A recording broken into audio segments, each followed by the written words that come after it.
Hey, what's up guys? So today I'm going to talk about the top 6 things that freelancers do to lose money. So let's jump right in. Okay, so number 1, you phrase your rate in the form of a question. So if a client comes to you and asks you how much for this, 5-minute video, you respond with something like, is 500 okay? Is 1,000 okay? Is 2,000 okay? So what's wrong with this is that you're immediately giving a client the in to ask you for less money. If I come to you, and I ask you, is $1,000 okay? I think your immediate response will be like, well, I only have 500, I only have 600, okay? So what you wanna do is when you give your rate, you wanna state things in a very matter of fact, that's just how it is. The same way you would respond, to someone asking you, where do you live? And you give them your address or what's your name, something very factual, very matter of fact. That's basically how you want to respond to a rate. So if at some point you're giving someone a rate, it doesn't matter if it's through email or over the phone or in a Zoom call, you always just want to say, if someone asks you how much for this 5-minute video, you just want to say, my rate for that is $1,000. My rate for that is $2,000. And keep it very matter of fact. That's simple, because anytime you have any intonation in your voice, it's like a question or you're not sure or you're not confident, a client is going to jump in there and they're going to tell you that they have less money. They're going to ask you if you can do it for less. So that's number 1. Do not phrase any of your rates in the form of a question. Okay, so number 2 is that you will lowball yourself. So if someone asks you again what your rate is, rather than telling them what your real rate is, what you would like to get paid is, what a fair market rate is, you tell them a rate that you know they will say yes to. So if they ask you for something and that's gonna be $3,000, you get a little nervous, you think that's a lot of money, and you come in with something like 2,000 or 1,500. So that's one of the top things that I always see people doing is they always, know their rate, they get scared at the last second and they ask for less because in the back of their minds, they know they're gonna say yes and they really want the work. But what they don't realize is that most of the time, if you would have given your regular fair market rate, you probably would have gotten it. So I would say stop lowballing yourself, ask for what you're worth, and I think you'll find that you'll start getting paid your rate and you'll start getting paid what you are worth for your work.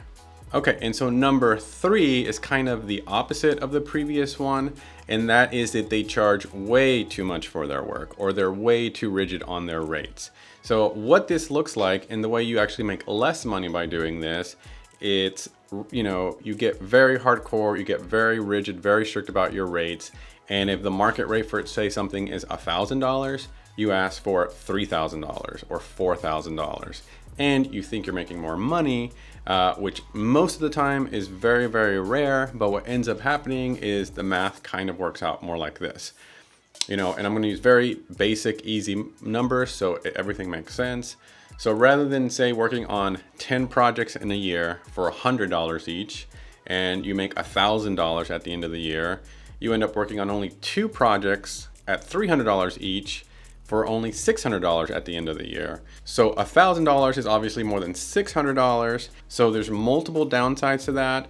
A big one is that you end up working with less clients, which means you are networking less, which means you have less return clients for future work. And I actually see this more than you would think, where people are, stressed all the time because they have no work. They get very few projects a year, and then when one does come in, they charge a ton, and it's just this cycle to where, after a few years, they're just sick of the stress of never working. And even though they might get more per project, they work a lot less. So, the moral of that story is to charge a good rate, charge what you're worth, but at the same time, don't go crazy and charge crazy amounts for everything and be super rigid about your rate and never bending, never breaking, especially if you're charging much higher than normal market rate. Okay, so number 4, it's that you never charge a value-based rate. So what is a value-based rate?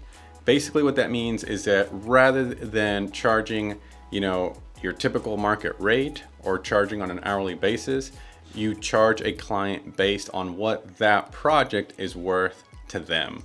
So think of it this way. Let's say a big company comes your way, okay, like a big brand name that everyone knows, if they want a video, you're not going to usually charge them your normal rate, an hourly rate, whatever it is, however it is you charge. You have to know what that client is used to paying, what that project is worth to them. So if your normal rate for a video that they're asking for is $1,000, you might charge that client $3,000 or $4,000. And what happens most of the time is they won't blink an eye. They'll just say, yes, that sounds great, let's move forward. So I've seen a lot of people shoot themselves in the foot because this client comes around, and the worst thing they can do is they lowball themselves, or they charge them their normal rate, and their excuse is always, well, I really wanted to get this client, and I was scared to lose them, and I just want to establish a relationship with them. And the bad thing about that is that you typically are doing yourself a disservice. You end up being cheap, and then you can't turn around and on the next project charge them a lot more. You basically end up helping them out by giving them great work at a very low rate for them.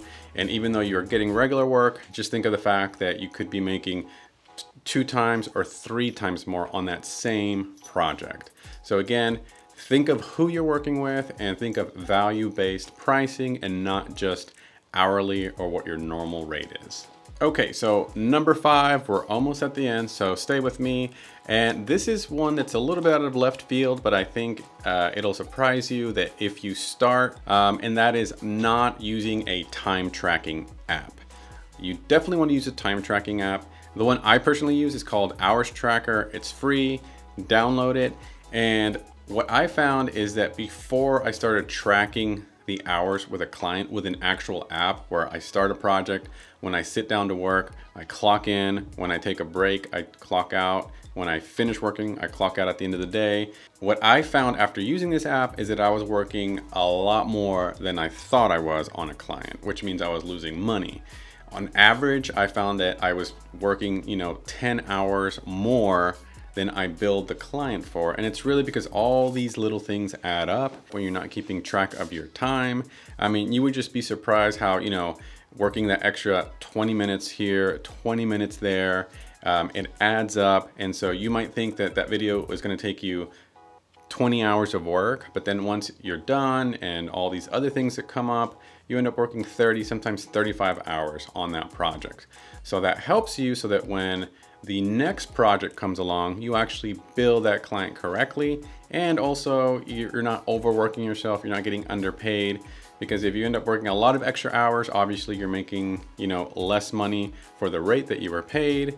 And so download an app. Again, the one I use is Hours Tracker. Start keeping track of your hours and you'll start billing clients correctly. You'll start making a good amount more money. And again, I think you'll be shocked how much more you're actually working. Okay, and so now on to the last one, number 6, and that is that they do not charge for additional work once the project has been done. The only thing I'll say about this is that make sure in your contract you have how much you charge for additional work, and also have the clause in there be very specific, because any of you with experience in working with clients know that a client will email you, they'll ask you for this tiny favor. They'll say it's just one clip. They'll say, it's a very quick thing. It'll take you 5 minutes. We've all heard that kind of thing. So make sure in your contract that you put a clause that states that for additional work, regardless of how much work it is, regardless of whether it's one clip or 3 frames or however much it is, you will charge X amount of dollars as a minimum. It doesn't matter if it takes an hour, it doesn't matter if it takes 3 minutes, you will charge for additional work.